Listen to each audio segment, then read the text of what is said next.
Fredericks. I'm the Wellness Liaison for the Rush Systems. And with me today is Mary Duckett. Would you like to introduce yourself, Mary?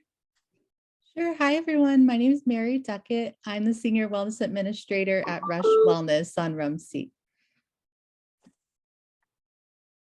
Right. So what we want to do is start out the way we always do, feet flat on the floor, sitting back in your chair. And I want you to be able to relax your shoulders, kind of scan how you're feeling. 3 deep breaths in through your nose, out through your mouth. For calming, your hand over your heart. Take those deep breaths. If you've been really running around and really charged up, take that right hand underneath that left armpit. Take that left hand up over your shoulder. Connect that neural pathway and take those 3 deep breaths.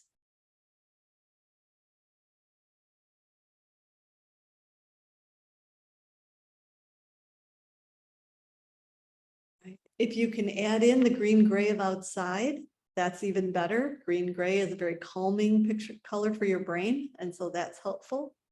And so as we get started, we are going to record this as we usually do. It will be on the Center for Clinical Wellness website in a couple of days if you want to catch anything else that we had talked about. But what I would like to do then is go ahead and do our grounding exercise. So as you either have your hand over your heart or your hand in your lap, soften your eyes, soften your shoulders, close your eyes if you can. And I want you to just settle in for a moment. Think of a person who's been kind to you. Could be a grandparent, a parent, a friend, a partner, even a beloved pet. Allow yourself to feel this kindness and this warmth. Imagine this person, this being, gazing at you with understanding, kindness, and compassion. Imagine this person wishing you well, sending you a blessing, possibly saying these words: may you be safe and protected. May you be healthy. May you be held in kindness and compassion. Take a deep breath and let's stretch. Hands out in front of you so you round your back. Hands over your head. Grab one wrist, pull to one side.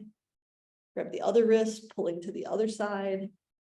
Put your hands behind your back, especially for those of us who are sitting over a computer like a shrimp, right? So open up your chest, take that deep breath, and shake it out.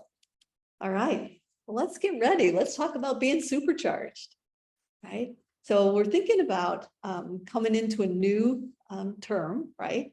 And so what I want you to do is kind of think about the things that you do that help or hinder how your brain functions. And supercharging your brain is not intended to imply we want to make it work faster and that faster is better. Sometimes that's not always true.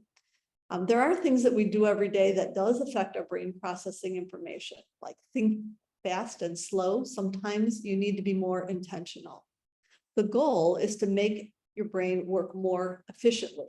And given the task ahead of you as you prepare for this term, we want to make sure that you are at your best. So hopefully, if you connected with us before, the tips shared through the year have given you some ideas. And today we'll look at what's challenging your brain for optimal functioning, what we'll do to keep it running on all cylinders and bring this year to a really good start. So here we go. What I'd like you to do is go to Mentimeter, and I will move this over. And you can use the QR code or you can use the menti.com on your phone.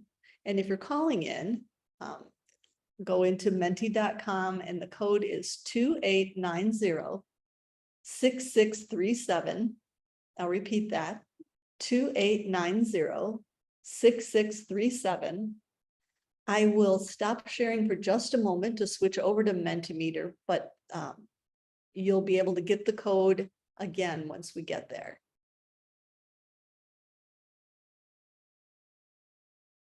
Hi, everybody with their screens on. I love it. That's so awesome.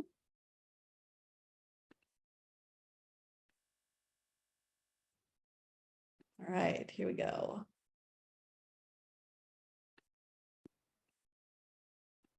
All right, so the first question is, what is the biggest challenge as you're preparing for this term?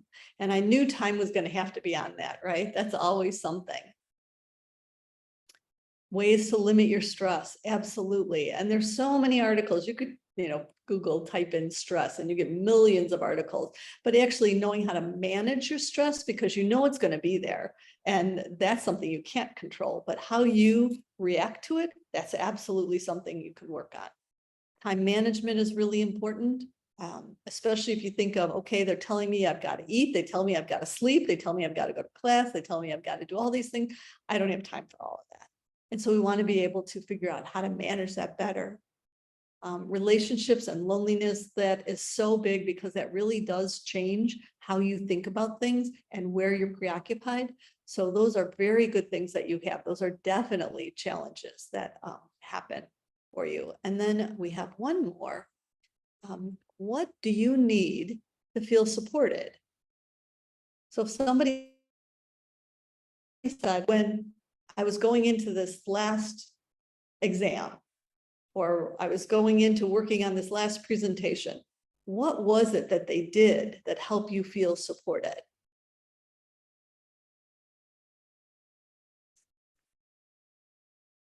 Definitely. Feeling like you're connected, right?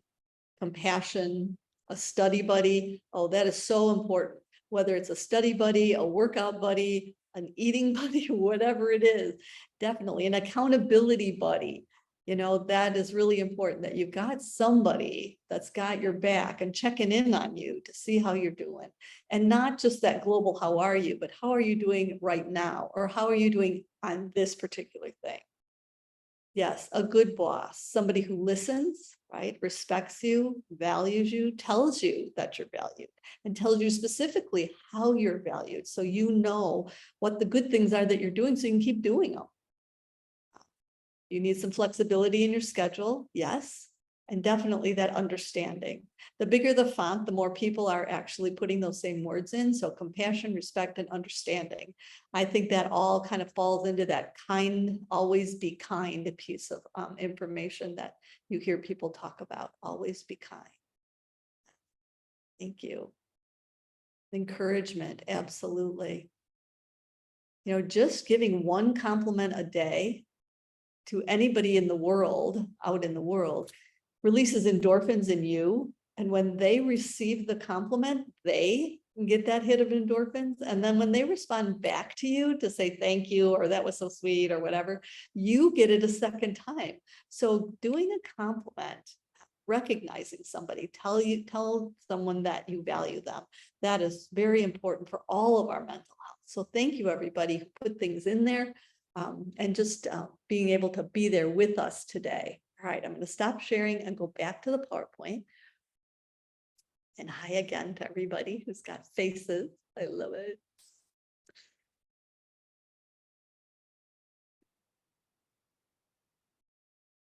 Okay. All right, so let's talk a little bit about multitasking, right? You can't talk about your brain and functioning of your brain without talking about multitasking. So here's a quiz question. So somebody put it in the chat. We'll see who can be first. If you're multitasking during studying, does the information get stored in the striatum or in the hippocampus? Anybody? So I'll talk a little bit and we'll come back to the answer. When we multitask, it increases the production of your stress hormone, and both cortisol, oh, there is somebody, and adrenaline. And it really does overstimulate the brain. So it kind of creates a fog or scrambled thinking. And it can also lead to aggressive and impulsive behavior. Have you ever been multitasking and you have to go eat chips, right? It happens. You want to be able to think about how it creates the dopamine addiction feedback loop. It actually rewards your brain for losing focus, causing you to consistently search for external stimuli. So in the middle of multitasking, you're just not doing enough. All of a sudden, you're going to get online, or you're going to text somebody, or you're going to look at Facebook. And it's none of those things that you need when you're trying to focus on something. Your prefrontal cortex has a novelty bias. It is easily hijacked by something new. So trying to answer your phone, check emails, sending a message causes a burst of opioids. It's so interesting in your brain. It actually rewards you for that. And you don't want to do that. You want to back that off. So rapidly shifting from one activity to the other can cause that prefrontal cortex and that striatum to burn oxygenated glucose. That's the same stuff you need to be able to stay on task. So you're burning it because you're doing the multitasking that's pulling you off task, and you're losing the stuff you need to stay on task. So we can quickly feel exhausted when we're doing that, and even a little disoriented. We've depleted the nutrients in our brain. We slow down our cognitive and our physical performance, and we get exhausted, and that leads to snacking. Learning while multitasking causes the new information to go to the wrong part of the brain, like studying and TV. The information goes to the striatum, ding, ding, ding, where new procedures and skills are usually stored.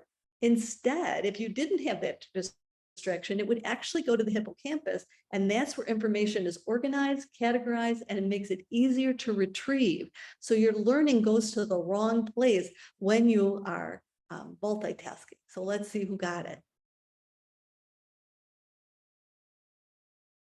All right, check function. Very good. Hippocampus, yes. Christine, I appreciate you with all the juggling that you're doing. So that's really good.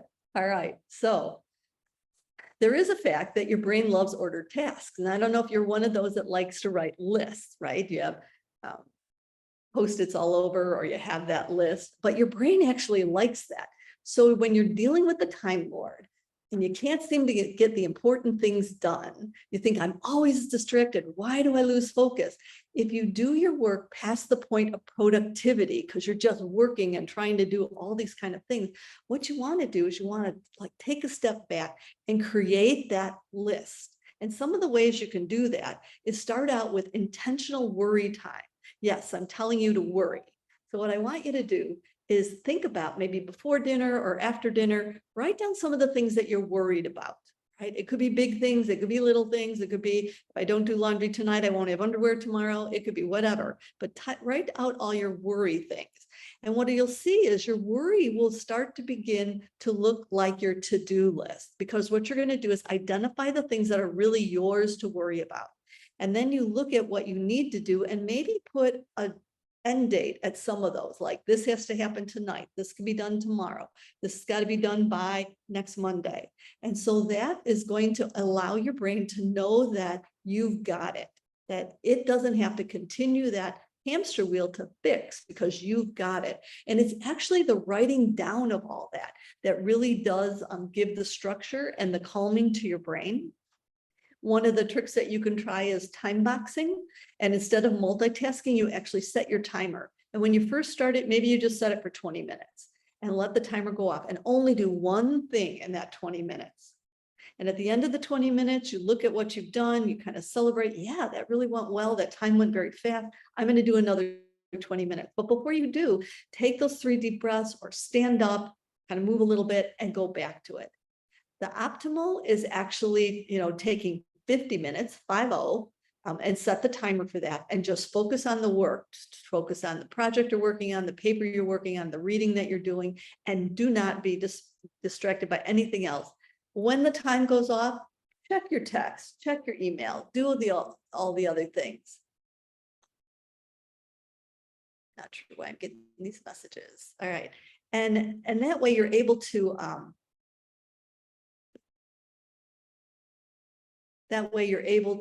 do things more focused and know that at the end, you kind of get that little reward about being able to check in with Facebook or whatever you need to do, and then come back if you feel like you want to go ahead and do some more with the project. And that's always a good thing to just kind of keep doing that. All right, let's talk a little bit about sleep. Here's your question for sleep. For brain function, what was the worst invention? For brain function, I feel like I need some of the music behind me. Do, do, do. What's the worst invention for brain function? So I'll talk a little bit. We already have somebody responding. That's really good. An all-nighter can actually age your brain by 2 weeks. That's incredible, right? The amount of sleep that you have, you wake up and you feel well rested, right? Or not? Do you feel exhausted? Actually, the best time to go to sleep is between 10 and 11. Your brain needs to form connections, process, and remember, so you need at least 6 to 7 hours of time. It doesn't learn anything new at night. It only files new information. Remember, if we're doing the right thing, it's going to the hippocampus and we're going to be able to retrieve it the next day. If you're not sleeping, your memory and your learning is impacted. When you sleep, your body recovers. Your eyes and your ears need about 5 to 7 hours of dark in order to recover. Your joints and your muscles need that time to stretch and relax. Your heart, if you are not sleeping, that chronic deprivation leads you to hypertension and type 2 diabetes. So it's really important that you have the ability to regenerate and have the ability to store memory. So those kind of things are really important. So let's see who, we got a lot of people responding here.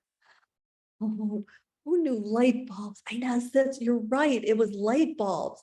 And you know why? Because it was a circadian rhythm. So before this, we woke up when the roosters woke us up and we went to sleep when it got dark. But the light bulb allowed us to extend time into the night, throwing off our circadian rhythm. So by challenging that circadian rhythm, we are dealing with sleep deprivation every week. It's kind of like you're on jet lag every week. And so you have to figure out how to get back into that routine. And if you can, I know this sounds painful, but if you can, get up and go to sleep about the same time every day, whether you're working, going to school, or not. Right? So even though you get up early, within that same hour on your day off, get up at that same time. And that will actually help you. It is also interesting that leptin is a signal that your stomach is full. And when that's off balance, it's not signaling the way it should. And then it raises your ghrelin, which is your appetite stimulant, which you end up eating more. So sleep actually does impact your eating. So take a kind of a note on that one, that's important for you to think about. All right, so just some hygiene tips. Your sweet spot is 7 hours. Your best bedtime, 10 to 11 on the circadian rhythm for those of you who work day shift. What is your pre-sleep routine? Just like with little kids, you've got to have some kind of routine so your brain knows it's coming. So one of the things is you turn down that blue screen, you turn down that brightness, you turn off your blue screens, which means your TV, your computer, your iPad, your phone, at least 20 minutes before you're ready to go to sleep. And what happens is it actually allows you to start to work on sleep, kind of that whole sleep routine, getting ready for it so that you don't have to have the gummies at night to help you go to sleep. Right? That this is actually saving you money because you can do it naturally.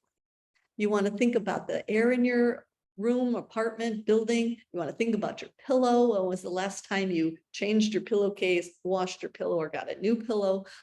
All those things can help feel refreshing at night. And then you want to count backwards to when you have to wake. So if you have to wake up at 5, count backwards 7 hours and see when you'd have to go to sleep, and a half hour before that, start to be able to put your timer in place so that you're able to go to sleep when you need to. That consistency is so important.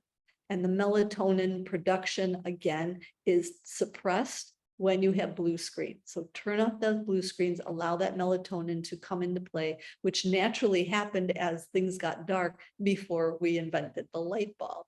Kind of an interesting thing, right? All right, so since we're talking about blue screen, let's talk about what our smartphones do. They do it all, right? And they can do it while we walk across the street, and they can do it while we're eating, we're talking, we're studying. But should they? You know, before, all of you, there was a desk or a wall phone with a cord, and we let it ring. We were busy, we had other things to do. And then came in the answering machine, which kind of made us a little bit more on edge because we wanted to hear what the person had to say. And then came our cell phones that made us more connected all the time. And the problem with that is, along with having that cell phone, there's an implicit expectation of being always reachable, right? So how many times have you texted somebody and said, well, it's been 5 minutes since I texted them. Oh my goodness, what if I don't have my phone with me? What if my phone is in my kitchen and I'm out in the garden? and you texted me about something. Do I have some leeway before getting back to you? Are you tolerant about the time that you allow to an email response, to a text, to whatever? The blue screen, again, actually decreases your focus and your melatonin production. So at night, we want to limit those screens. So some of the tips is use a screen filter in the evening. Allow your day to begin without your phone. Can you leave your phone at the bedside and do some stretching? Do the positive affirmations that we did at the beginning of this talk, and be able to take the deep breath, get up out of your bed and stretch before you grab the phone. Most of us grab the phone before our feet even touch the floor, right? And again, at the end of the day, make sure that we've got that 20 minutes that our screen is off. And so that's an important thing. The brightening at night, if you leave your phone at the bedside, when you brighten at night, it doesn't wake you, but it alerts your brain. And so your brain actually comes up to the next level stage of sleep, and it makes it hard for you to get to a memory storage and regeneration stage 3. It also messes with our circadian rhythm, as I mentioned before, causing night disturbances. And the main source of blue light is the sun. So the sun is gone. So we need to also go away with that with some of our blue screens. And we want to be able to, when our blue screens are gone, we want to be able to rest. And that's a really important thing to be able to do. The next thing, if I needed to kind of rank what I'd like you to do, would be water. The simplest thing, right? That's like the free space on bingo, water. There is so much that water does. So if you do nothing else for your wellness, drink more water. Dehydration slows down your shift from the amygdala to the prefrontal cortex. Only 2% of dehydration will cause that shift to slow down. So usually you are dehydrated by about 2 in the afternoon. You also have gotten a message from your body about being thirsty, but most of the time we ignore it. And then the body sends out a message about being hungry. And that's what we remember. We think about that. We're kind of stimulated by that and go to eat instead of drink. But that was your body trying to tell you a second time that it was thirsty. So it does signal both thirst and hunger. We just have to be a little better in tune to it. It is, hydration is very protective on your kidneys. It also is good for your eyes. It decreases your tension, your anxiety, also short-term memory. And for those of us in school or doing talks like this, that's a very important thing. All right, and then the third thing that's going to help that brain work is actually moving. So you want to have a goal of 10,000 intentional steps, even if you do 6,000 intentional steps. So what I mean by intentional is you're moving. So if you go from the class to the cafeteria and you move, you're going quickly, you can count that as part of your intentional steps. If you can get in 20 minutes, even if you split it up by 10 and 10, that would be great to be able to improve your immunity. And every 90 minutes, like I mentioned before, your brain needs a break. And so moving is what you can do every 90 minutes. Get up and walk around the table, get up and walk down the hall, do whatever you need to do. It's really important that your brain maxes out about 90 minutes. And so you need to give it that break. Interestingly, also, is when you walk, you get more blood to your brain. And so that is going to improve your memory and learning. And that green gray, if you can get outside or even look outside, walk down a hallway that has windows, you're going to be able to be calming. What's important is that you get away from the neurotransmitters that you've been working on and you shift them to something else so that you can replenish your brain chemicals.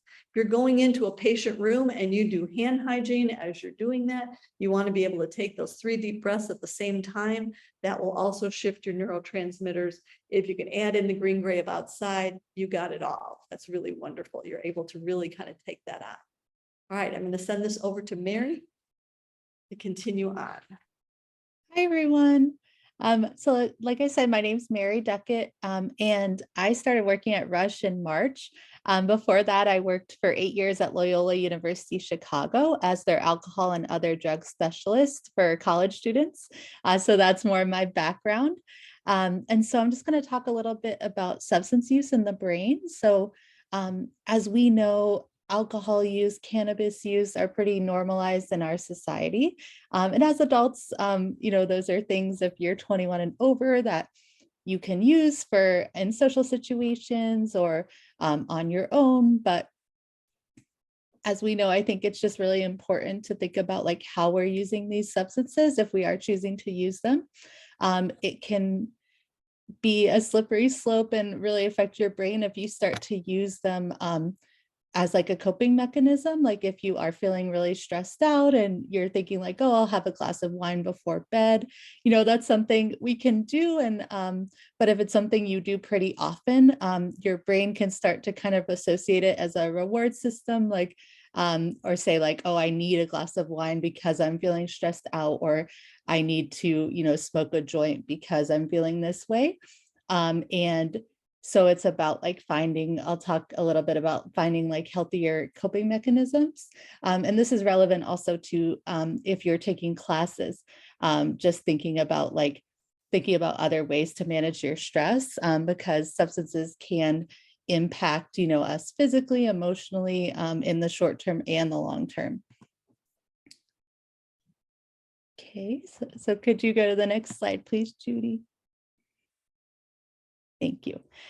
So alcohol is a depressant. It slows down our heart rate, our breathing, and using alcohol before bed can make you drowsy and will induce sleep. So sometimes people are like, oh, I don't sleep very well. I'm just going to have a glass of wine before bed. However, the issue with that is the quality of sleep is a lot poorer if you have alcohol, and it interferes with the brain's ability to be in rapid eye movement or dream sleep. So you may fall asleep faster, but there's a chance you're going to wake up a lot more during the night. And then you might also kind of wake up kind of irritable, or, your stomach hurts, because alcohol can cause those effects. So the tip is to wind down a night of studying or a day of work with a cup of your favorite flavor of decaffeinated hot tea, and just listen to a podcast or a meditation. Great. Sorry, you could go to the next slide. Thank you for. Okay, so cannabis. Cannabis is something, it's legal in Illinois now for recreational use. I'm sure we've all smelled it on the train, seen it in the city. It's just a lot more available. And it is something that people use for stress relief or have a medical card for chronic conditions. I did want to mention, if anyone here is a Rush University student, alcohol, you can use alcohol at universities if you're 21 and over, but you can't use cannabis, as a university student. Even if you're 30, 40, it's federally illegal. So no university can allow any cannabis use around campus or by their students, because cannabis use is illegal federally and we accept federal funding. So just wanted to mention that. But in terms of health effects, cannabis use can lead to a lack of motivation, tiredness, and short-term and long-term memory issues. And so instead, avoid substances and find a healthier way to relieve stress. I encourage you all to take intentional breaks, to exercise, meditate, watch a show, anything that helps you be in the moment, because using cannabis is more kind of like a Band-Aid. It's not something that will really help you like recharge, and be refreshed and be in the moment. Okay, and then thinking about Adderall and study drugs. So folks who have ADHD and other conditions can be prescribed Adderall for focus, but in the college setting, it's also something that people obtain, and not just in college, in work as well, but people can obtain illegally to, because they think it'll help them focus and, be able to stay up later and everything. But there's definitely things to keep in mind with this and some issues with this. So in terms of your brain, study drugs may keep you awake, but they don't improve your academic success overall. So you're staying awake, but you're not actually really retaining information, and learning new things. And it can have negative effects on your brain function and mental and physical health, especially I know if there's physicians on the call, if you're taking something that you're not prescribed, you don't know how it's actually going to affect your brain chemistry. And regular use can cause irritability and anxiety and lead to dependence. And then also from a safety standpoint, I know we've all been hearing about the fentanyl crisis. It's incredibly serious. And so obtaining any kind of drug illegally, like through social media or even a dealer or a friend, you just don't know where it's coming from and that it could be laced with something. So a tip, as you work towards success, create a realistic schedule where you're avoiding all-nighters, include studying, short breaks, and sleep, and then prioritize content to study based on due dates and what may take longer to learn and retain. And then these are just some resources if you are concerned about your substance use or a friend's use. These are kind of more, we have the wellness pager we'll talk about later. And then there's some Rush and also national resources like the SAMHSA information hotline is always really helpful. Back to you, Judy. Thank you. Thank you, Mary. Thanks for the information. And sometimes things do kind of creep up that you don't think it'll be a problem and then things happen. Or you have a friend that might be struggling a little bit. And you can make a difference if you've got these phone numbers in your phone. It's just important, especially the Suicide and Crisis Lifeline, which is now 988. That's so important to have that, to be able to refer or to call if you find that there's something going on that somebody needs support right away. And so having these really could make a difference to yourself or to someone that you know and love. All right, so we're talking about the brain quite a bit, and I did want to just go back just for a few moments and talk about the 6-second shift. So your amygdala is where you've got your fight, flight, freeze, right? It's your reptilian center. That's what you react to when you're nervous, worried, scared, something happened. You kind of go right to that spot and you're reacting for survival. And that's what it's for. It's meant to be for survival. And it's a very old part of your brain that has come through the ages to keep people alive. Saber-toothed tigers, whatever it is that was challenging and risky for those early on, that center developed so that it still protects us and keeps us alert. Things that change that is when we do not pay attention to our surroundings, when we're on our phone, when we don't sleep well, when we are not hydrating, we're not eating correctly, that your fight, flight, freeze center is going to be your main center of reaction, how you live.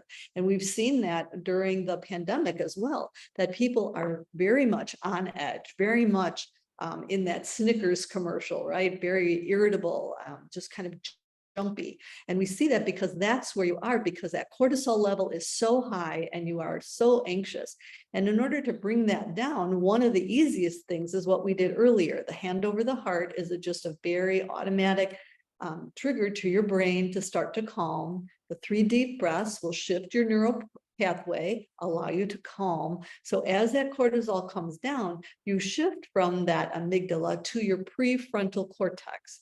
And why that's important is that your prefrontal cortex, that's where your reasoning and your logic is. And that's where you want to be when you have to think specifically about what I need to do next. Like, this has happened, what do I need to do next? And that's so important. So the amygdala gives you that first fight, flight, freeze, then you shift to your prefrontal cortex and logically think about the next steps.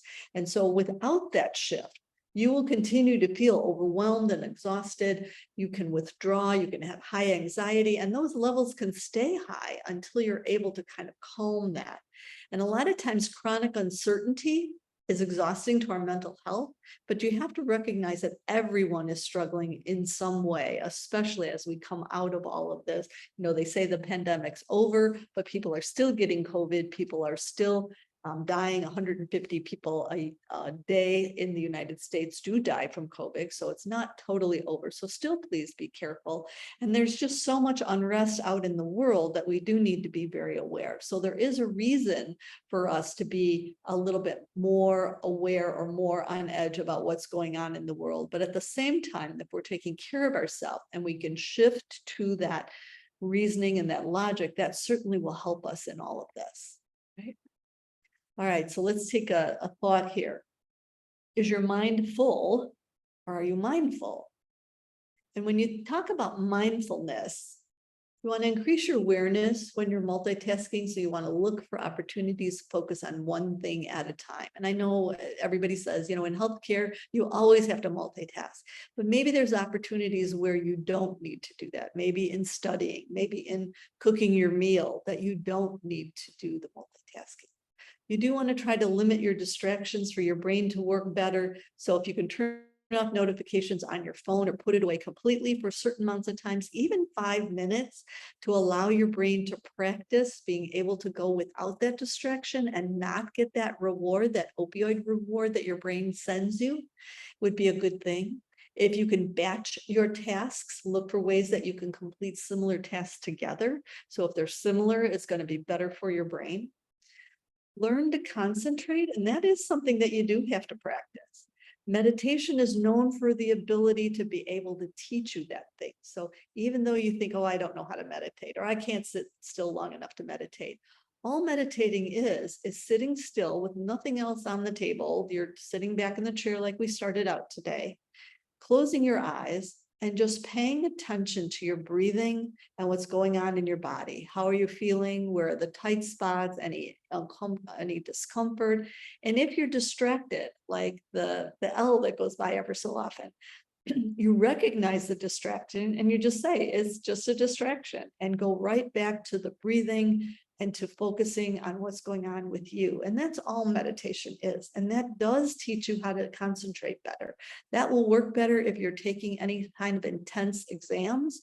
If you can kind of teach yourself 5 minutes, 10 minutes, 20 minutes of meditation, that will really help you to strategize how you do.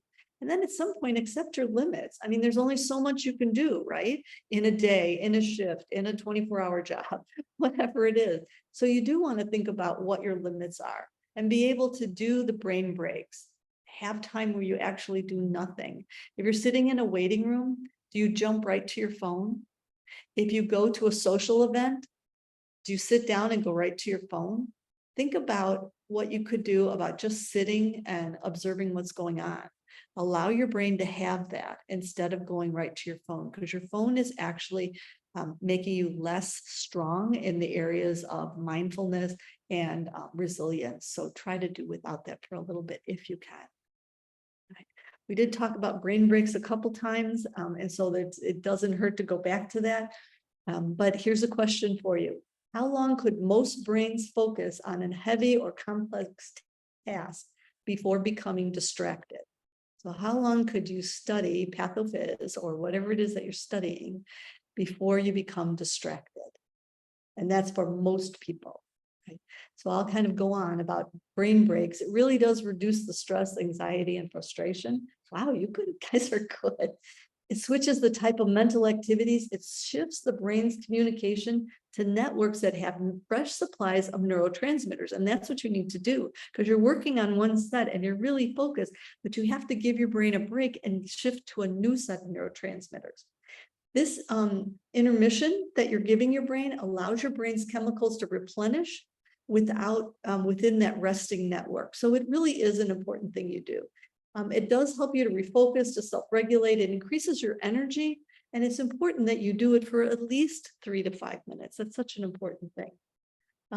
There was research that was done by Michael Patterson when they were doing research, and if you have complex thinking, he uses the pattern of 17 minutes and then needing at least a 3-minute break. So the answer to that question would be 17 minutes and then get a 3-minute break. And it could be as easy as standing up and stretching, walking to the window, taking those 3 deep breaths, whatever it is. Make it very simple and easy to do to increase your wellness and allow your brain to have that little bit of a break.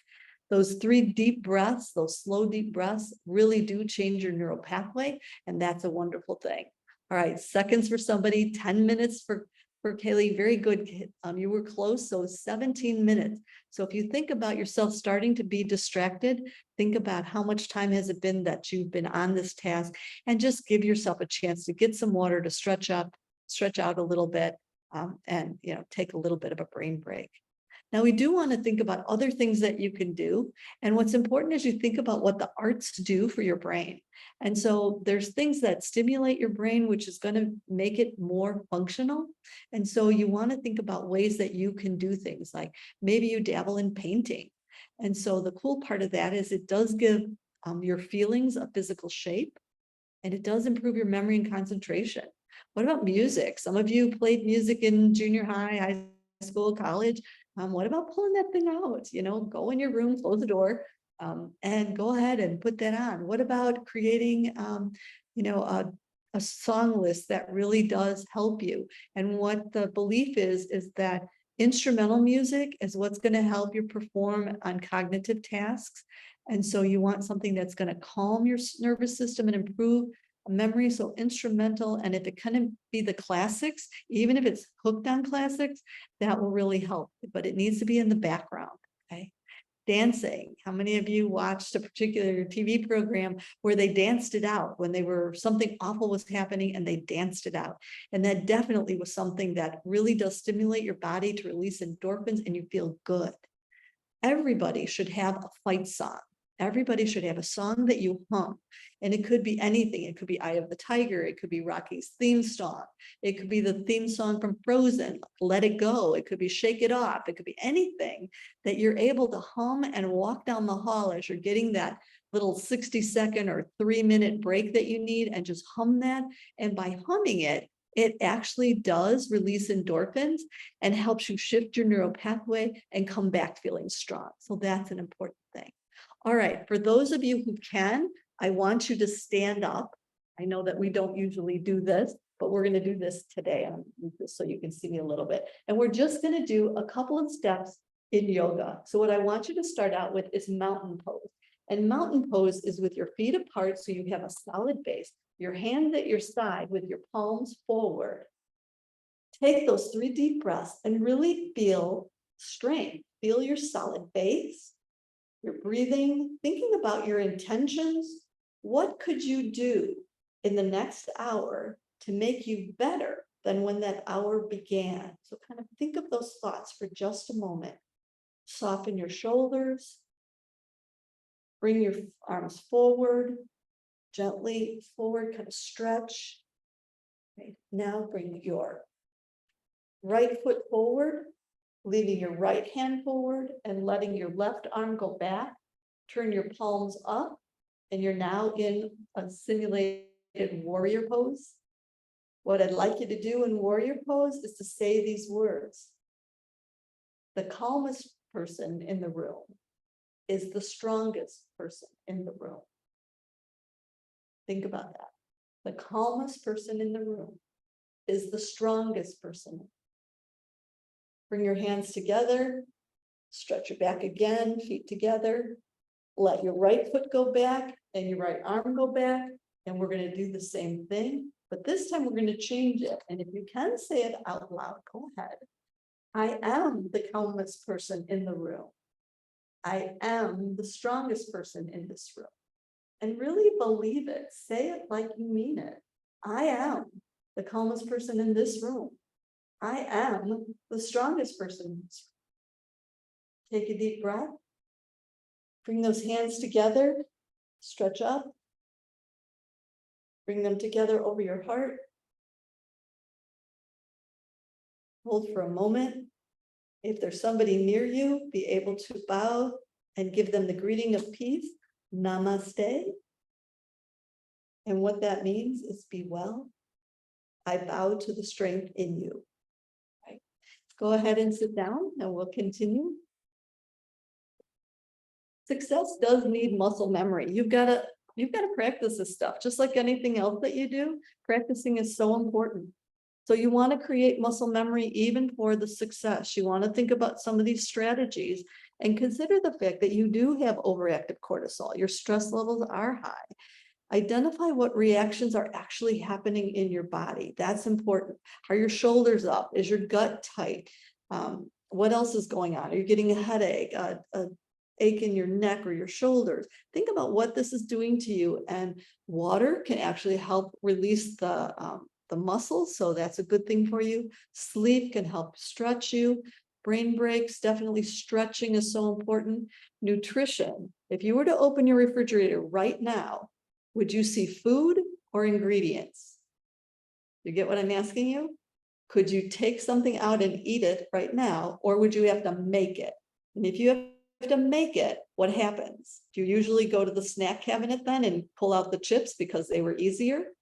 Probably. So think about what you can do for your wellness in your refrigerator so that you have food, the apple, the whatever thing that you have that could be a healthy snack that you would be able to have. Think about moving that goal of 6,000 steps, knowing when you would raise the flag to say, you know, I could use a coaching session around this, or I've got something big coming up and I need a little bit of coaching. I think that would be helpful. And the whole idea about giving yourself grace is really important, that being kind to yourself, more than just a list of tasks that you think you should do, but more kind of a self-kindness type of thing, the things that you can do for yourself to make it easy for you to take on the well things. Even if you're doing something like you give yourself an idea that I'm going to run in the morning when I get up, or I'm going to exercise. The first thing you see should be your shoes and what you're going to wear for your workout. Nothing else. It should be right there for you so you don't even think, there it is, go for it. So giving yourself grace is making it easy for your wellness. Okay. All right. So I'm going to turn this back over to Mary. And we're going to talk about some resources. Great. Thanks, Judy. I feel like I've learned so much during this too. So this is something, I'm not sure how much longer it'll be available, but this is a well-being index. It's just something you can take around like your own well-being. It's like a survey. And then Judy, feel free to chime in too. So I'm just going to go over some resources that are offered by Rush Wellness. So mental health first aid, we've had a lot of people take it. So there might be someone on the call that's taken it. This is something that's offered by Rush for free for all employees and students at Rush and faculty. So it's a class that's offered once a month. It's from 9 a.m. to 3 p.m. on Saturdays.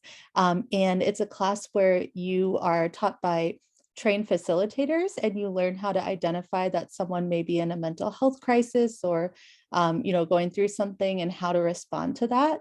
And it's not just for clinical staff, it's for everyone because we all might experience things in our personal lives and at work, and these skills can be really helpful. So you can sign up at Inside Rush, and I encourage you to consider it. I know it's also online, it's virtual, and so it makes it a little easier to attend. And I was just going to add, it's like CPR for your heart, so it's CPR for your mental health. So you think about it's always good for you to have that extra information. Definitely. Okay, so Judy and I work at Rush Wellness. I'm in the building every day. It's in the Triangle Office Building, Suite 150. So at the Center for Clinical Wellness, we offer resources to improve the wellness of Rush employees and students. So we offer counseling. It is free. We don't have caps on sessions. We don't bill the insurance. It's a benefit for Rush. And we also offer coaching. We have physician and nursing coaching pilots going on at different times. Right now, there's a physician program going on. We also have an energy pod. It's this really cool like meditation pod. You can nap in it or you can meditate, and folks can book it for 20-minute sessions right now just on Thursdays, but maybe over time that will probably expand. We're available by appointment 7 a.m. through 7 p.m. Monday through Friday. In-person or video counseling is available. And then, yeah, we have other things too. I mentioned the coaching. We also have mini wellness retreats. If you would like your department to visit the wellness center or have us give a talk in our space, because it is a nice space. It was designed to be relaxing. There's a lot of nice lighting and plants. And so we have hosted offices. And then so this is kind of a difference between, so there's our office, there's also an employee assistance program at Rush. So like I said, these are our hours. We are available to only Rush employees and students.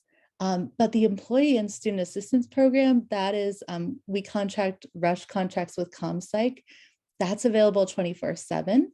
And they offer telehealth and in-person appointments. The first 5 sessions are free. And then a benefit of why you might use that one instead of Rush Wellness is if you wanted a family member to get services, or they also talk about like legal and childcare.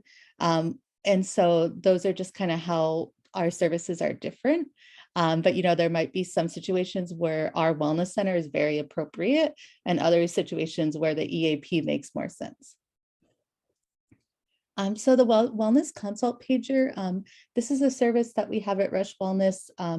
If say yourself or a coworker or friend at Rush is going through something like maybe they're having a panic attack because it's been a particularly difficult day or something happened, or they're just really feeling like they need help and it's not something where they could, go in and schedule an appointment and wait for a few days. What happens is you contact the pager and then someone at Rush Wellness would reach out in 60 minutes and connect with you, talk through what's going on, make sure you're supported or your friend is supported. Okay, so this is cool. I want to make sure everyone knows about this. So you may have used the Calm app in the past. That was something available to Rush. Now I think that has expired, but Rush Wellness just signed a contract for Insight Timer for all Rush employees and students. I used it recently. It's a really cool app. You can scan the QR code and join the Rush group. It's a cool app where you can listen to sleep meditations, a lot of mindfulness exercises. I do want to tell you, please sign up with your Rush email so that you can get it for free. But yeah, this is a new thing. Okay, I can hand it back to Judy, but if anyone has any questions. I don't know if you want to say anything else to close out, Judy. Thanks for sharing that. And I did want to mention, someone put in the chat about your eyes need rest from the computer. Absolutely. And that's why you want to do that 20-20-20 rule. So about every 20 minutes, you look away from your screen. If you can look outside again to that green gray is really good. You look out about 20 feet for about 20 seconds, and then you come back. So think about that 20-20-20 rule. So thank you for reminding me of that. And I do appreciate those of you who have stayed on with your screen on. That is so good, because that does release endorphins when you are kind of present with the person who is presenting. And I know Mary also appreciates when we actually see people instead of names. We're excited that all of you were able to join us as you start in on this new term. This is actually our last talk for the past school year, and we'll be back again late summer into the fall with our series. If you have any ideas, any suggestions of topics, please let us know, or to let your student senate know. We meet with them to go over the topics, and then we actually create new talks each year that maybe would be of interest to the larger group. Does anyone have any questions? Judy, I saw a couple in the chat. Someone was wondering if you could, I know you just got out of the presentation, but if you could go back to the Insight Timer slide. And then someone was asking, I don't know if you know the answer, is the EAP, if we want to use the EAP for an immediate family member, does it have to be someone in our household? No, they'll give you the specifics of who it is, but it can be a partner, a child, sister, your mom. So it's got to be your family, but not living in your house. Okay. Yeah, good questions. All right, well, hopefully this will give you some tips on making your brain be more efficient, and hopefully you can put in place one of the suggestions that we threw out for you. And now you've got some great, like, fun topics that you can talk about at the next time you get together. Instead of looking at your phone, you can ask people some of the quiz questions we had for you. All right, thanks for connecting, and appreciate being there. Have a wonderful summer, be safe, and we'll see you in the fall. Thank you.